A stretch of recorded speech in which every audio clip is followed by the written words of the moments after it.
اعوذ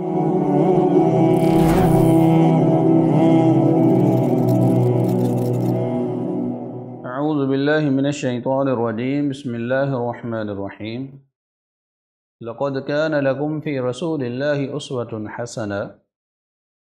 معزز ناظرین، رسول اللہ صلی اللہ علیہ وسلم کی سیرت کے چرچے ہر طرف ہوتے ہیں۔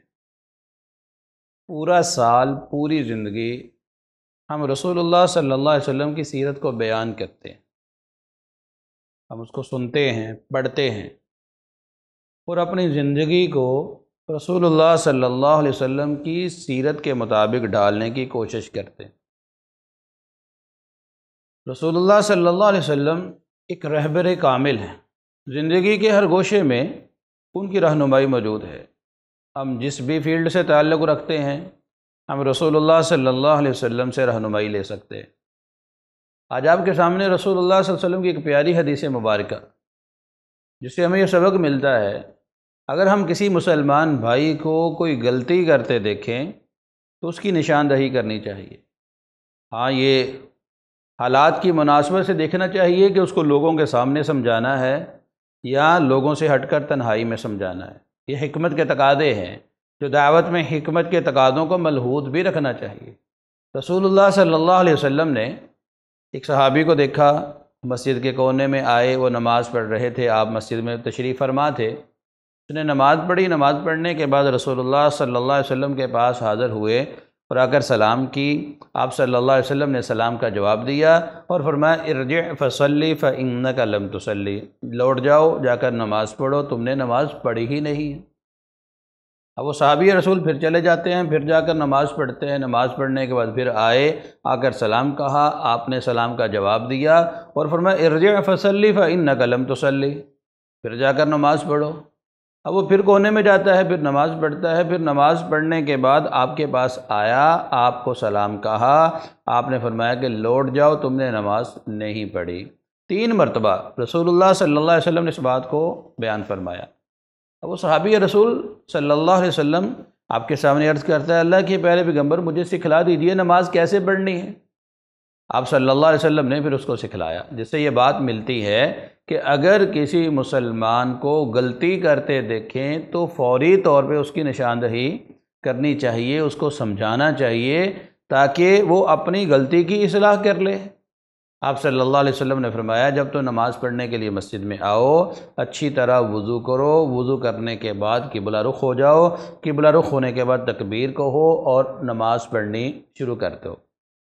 پھر تجھے قرآن کا جو حصہ یاد ہے وہ قرآن پڑھو اور پھر رکوع کے اندر چلے جاؤ۔ حدیث کا اگلا ٹکڑا پڑھنے کے بعد ہمیں یہ معلوم ہوتا ہے کہ وہ شخص، وہ صحابی رسول نماز تو پڑھ رہے تھے لیکن ان کے رکوع، ان کے سجود وہ درست نہیں تھے۔ آپ صلی اللہ علیہ وسلم کے روایات اور اس کے اندر جو مختلف الفاظ ہیں وہ ہمیں یہ سکھلاتے ہیں کہ ہم بھی اپنی نمازوں کو اسی طرح کر لیں جس طرح آپ صلی اللہ علیہ وسلم نے سکھلایا۔ آپ صلی اللہ علیہ وسلم نے اس کو کیا فرمایا کہ پھر رکوع میں چلے جاؤ، قیام کے بعد اب رکوع میں چلے جاؤ، قیام میں اعتدال ہونا چاہیے، پھر اس کے بعد رکوع میں چلے جاؤ، ثم ارکع حتی تطمئن راکعا، یہاں تک کہ تم رکوع کی حالت میں اطمینان حاصل کر لو، تسلی کے ساتھ تمہاری کمر سیدھی ہو جائے اور تم تسبیحات پڑھتے پڑھتے اطمینان حاصل کر لو۔ یہ نہیں کہ جا رہے ہیں اور پھر اٹھ رہے ہیں۔ رکوع کی حالت میں اطمینان ہونا چاہیے، انسان اس اطمینان کو حاصل کرے، حتی تطمئن راکعا، یہاں تک کہ اس کو اطمینان مل جائے۔ ثم ارفع رأسک، پھر اپنے سر کو اٹھاؤ، حتی یہاں تک کہ تعتدل قائما، کہ تم بالکل اعتدال کے ساتھ کھڑے ہو جاؤ، تمہیں کھڑے ہو کر تمہارے جسم کے اعضاء اپنی حالت کے اندر واپس پلٹ آئیں، اعتدال حاصل کر لو۔ جب تم اچھی طرح کھڑے ہو جاؤ، تمہارے جسم کے اعضاء اصلی حالت میں واپس چلے آئیں، اللہ کی تسبیحات کے کلمات تم پڑھ لو۔ پھر اس کے پڑھنے کے بعد آپ نے کیا فرمایا، ثم اسجد حتی تطمئن ساجدا، پھر سجدے میں چلے جاؤ یہاں تک کہ سجدے کے اندر اطمینان تمہیں مل جائے، سجدے کے اندر سکون تجھے مل جائے۔ اس حالت میں سجدہ کرو کہ گویا کہ تمہیں سکون مل رہا ہے۔ تو بے سکونی کے اندر تو نماز پڑھنی ہی نہیں چاہیے۔ خدا یہ کہ انسان نماز پڑھے، اس کو رکوع سجود کا پتہ بھی نہ وہ کیا کر رہا ہے۔ اور تسبیحات جو کم از کم تعداد ہے کم از کم اس کو تو پورا کرے۔ لوگ آتے جاتے میں وہ تسبیحات پڑھتے ہیں اور رکوع و سجود تیزی کے ساتھ کر کے نماز ختم کر کے واپس اپنے کاروبار کو اور گھروں کو چلے جاتے ہیں۔ ثم اسجد حتی تطمئن ساجدا، پھر سجدہ کرو یہاں تک کہ تمہیں اطمینان مل جائے۔ پھر آپ نے فرمایا اپنے سر کو اٹھاؤ حتی تستوی، یہاں تک کہ تم بالکل سیدھے ہو کے بیٹھ جاؤ، برابر بیٹھ جاؤ، تمہارے جوڑ واپس اپنی اصلی حالت میں چلے آئیں، تم اپنی اصلی حالت میں پہنچ جاؤ۔ اتنی دیر تک بیٹھے رہو جب تک تمہیں یہ اعتدال اور تجھے یہ سکون نہیں مل جاتا۔ ثم اسجد، پھر سجدے میں چلے جاؤ، حتی تطمئن ساجدا، پھر دوسرا سجدہ اسی طرح کرو جس طرح پہلا سجدہ اطمینان کے ساتھ کیا ہے، اور پھر اس کے بعد اٹھو اور بیٹھ جاؤ اور پھر دوسری رکعت کے لیے کھڑے ہو جاؤ۔ تو معزز ناظرین، رسول اللہ صلی اللہ علیہ وسلم کی حدیث مبارکہ سے ایک تو ہمیں یہ سبق ملتا ہے کہ ہمیں اپنی نمازوں کی اصلاح کرنی چاہیے، ہمیں اپنے رکوع و سجود کے اندر اطمینان جو ہے اختیار کرنا چاہیے، ہمارے رکوع و سجود اس حالت میں ہونے چاہیے کہ ہماری نماز کے اندر سکون نظر آئے، بے سکونی بے چینی نظر نہیں آنی چاہیے۔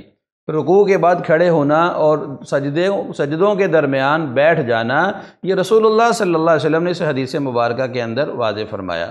اور بحیثیت مصلح رسول اللہ صلی اللہ علیہ وسلم جو ہماری اصلاح فرمایا کرتے تھے، وہ غلطی پہ فوری نشاندہی ہے۔ آپ نے اس شخص کو، اس صحابی رسول کو غلطی کرتے دیکھا تو فوری طور پہ سمجھا دیا کہ کہیں ایسا نہ ہو اسی حالت میں وہ ساری زندگی گزار دیں۔ جیسا کہ حضرت حذیفہ رضی اللہ تعالیٰ عنہ بیان کرتے ہیں کہ انہوں نے ایک شخص کو نماز پڑھتے ہوئے دیکھا، پوچھا کب سے نماز پڑھ رہے ہو؟ اس نے کہا 40 برس ہو گئے۔ تو آپ نے فرمایا کہ تم نے نماز پڑھی ہی نہیں ہے، یعنی کہ 40 برس تم نے نماز پڑھی ہی نہیں ہے، کیونکہ تمہاری نماز کے اندر سکون نہیں ہے، تمہاری نماز رسول اللہ صلی اللہ علیہ وسلم کی نماز نہیں ہے۔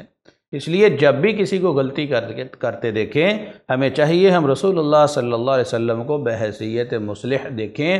ہمارے سامنے بھی لوگوں کے معاملات ہوتے ہیں، لوگ وہاں پر بھی غلطیوں کا ارتکاب کرتے ہیں، ہم اپنے ان معاملات کی اصلاح فرمائیں اور لوگوں کی بھی ہم اصلاح کریں۔ اللہ ہمیں سمجھنے کی توفیق عطا فرمائے۔